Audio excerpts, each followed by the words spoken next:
Well, good morning, everybody. I'm Ed Parcaut. I'm here with Mike Kelly, and it's Real Estate Jerky Daily. What's going on? Something nice. There's positive news in the environment. Oh, really? What's that? I want to read something real quick. So at the last CAR meetings in Anaheim, we look at these bills, these sponsored legislation, and we oppose some, and we oppose unless amended, and we fight hard against these bills that make the cost of owning property more expensive. But Senate Bill 584, the sponsor was Limon.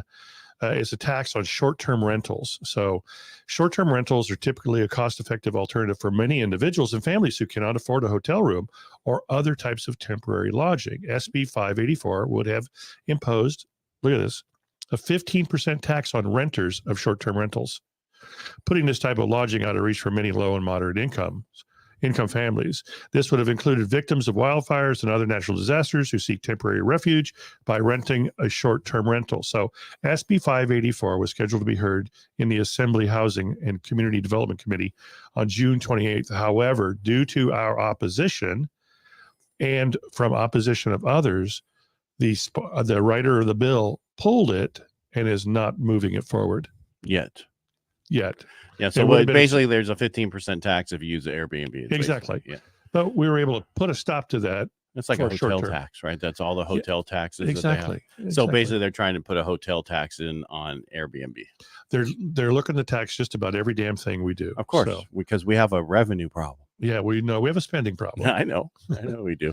All right, was that your good news? That was my good news. I just thought that was nice. I'm sorry. That whole it's a sleeper, but we defeated a 15% tax. That's what you should. That's exactly how you should have led that. I led it that way. I know, but you were reading. I wanted something. people to understand what it was that we opposed and that it died. Went up the hill to get a pail of water. All right, move on. All right, so yesterday PPI. Hey, get right to the point, would you? I'm going to. U.S. producer price inflation came in a little bit hotter, but the market shrugged it off and said no big deal. We actually rallied yesterday, and then today we're down 28 basis points because the CPI came in a little bit hotter than expected, and then you have the continuing claims and existing claim. The unemployment claims lower also. So there was a double whammy right now. You follow what I mean by that? Yeah. So we're down a little bit, but we're still up 75 basis points over the last 2 days because we were like 100 and something. So we still are up compared to where we were. Yeah. The issue, I think they're going to really reread this because initial jobless claims, which measures individuals filing for unemployment benefits, rose to 209,000. Continuing claims rose 30,000 to 1.702 million. So that means people are staying on. They're not getting off. So, but we didn't have a major change there. The CPI is hotter by 1/10. It's amazing how 1/10 can really mess with everything.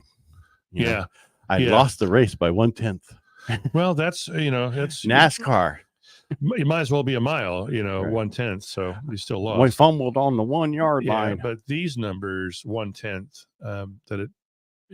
it's crazy. Yeah, well, the biggest issues, there's multiple big issues regarding this consumer price index, which was energy prices rose 1.5% last month. Gasoline rose 2.1%. All the stuff that we pay for that they shut the pipe down line. So the barrel of oil came down from 95 to 85, but food prices, only rose a little bit. But overall, if you look at all the numbers, we're still up on all the inflation. And the shelter cost is actually went up year over year, which from 7.2 to 7.3. So if you look, actually, I take it back. So that's a little bit of the thing. But the biggest thing that I wanted to talk about is motor vehicle insurance, which makes up 3.5% of the core inflation reading, rose 1.3%, is up 19% year over year. 19%. Yeah. So car insurance. Right. And it's not because it's really because of natural disasters, flooding, and then car theft. I remember when I moved from San Diego to here, my insurance went up. I was like, what the? Well, you had moved to Modesto, which was at the time the capital of car theft. Yeah, at the time. Now we're so much lower. Yeah. So bottom line this week, there was news. Was it major moving? No, it's 1/10. They just basically what's going to happen is Fed's probably going to raise again. which is not a bad thing to get us to a point where we're finally falling down. We need to fall down. Yeah. This inflation we can't sustain ourselves with the inflation that's happening right now. And, 2024, we're going to be in a world of freaking hurt if something doesn't change. Hey, so your for context, I want you to read that. For context. Yeah. Under the inventory peak. I'm not over there. We'll get there. That's cool. This seems this week we're 1.168, 416. Yeah. In 2015. I know. Where are we now? 527.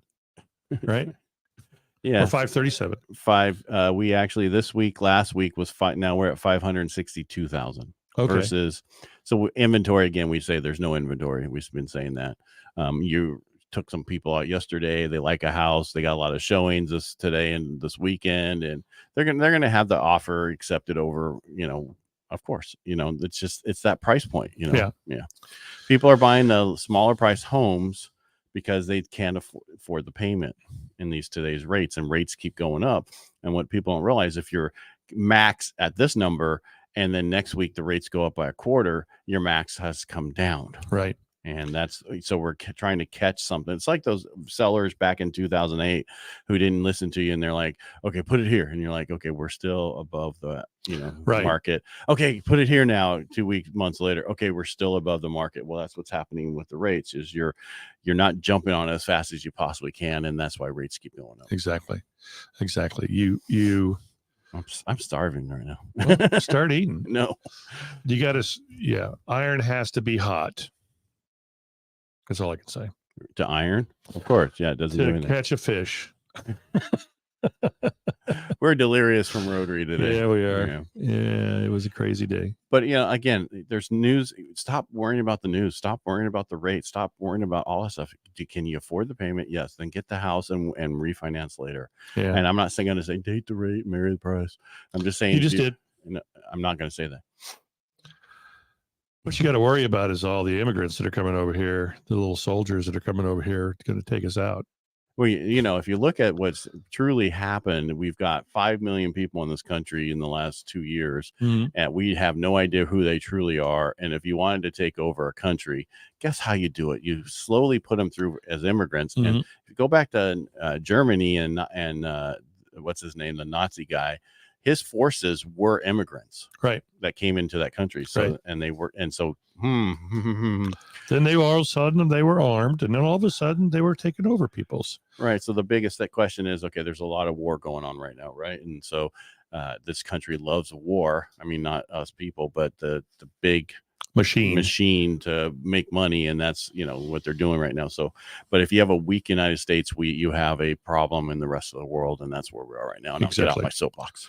I'll be off of it too. And if you can take a moment this weekend, maybe Saturday afternoon, because it's going to be about 48 degrees outside. No, it's not. But watch the movie Wag the Dog. Oh, just watch the movie Wag the Dog. Okay. And then say, oh my God, is that happening here? Yeah. It just, as we've said before, especially I've said, don't vote emotionally, vote your pocketbook. Absolutely. Going forward, because when you vote emotionally, we get to where we are now.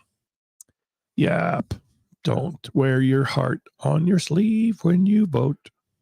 Vote your pocketbook. That's a horrible song. All right. Stick to real estate. All right. You do better there. I do. All right, everybody, make it a great day. Thanks for being here. It's kind of a short show. We're not short, but the show is short. So make it a great day. If there's anything we can help you with, reach out to us. And thank you for watching. Statewide News tomorrow.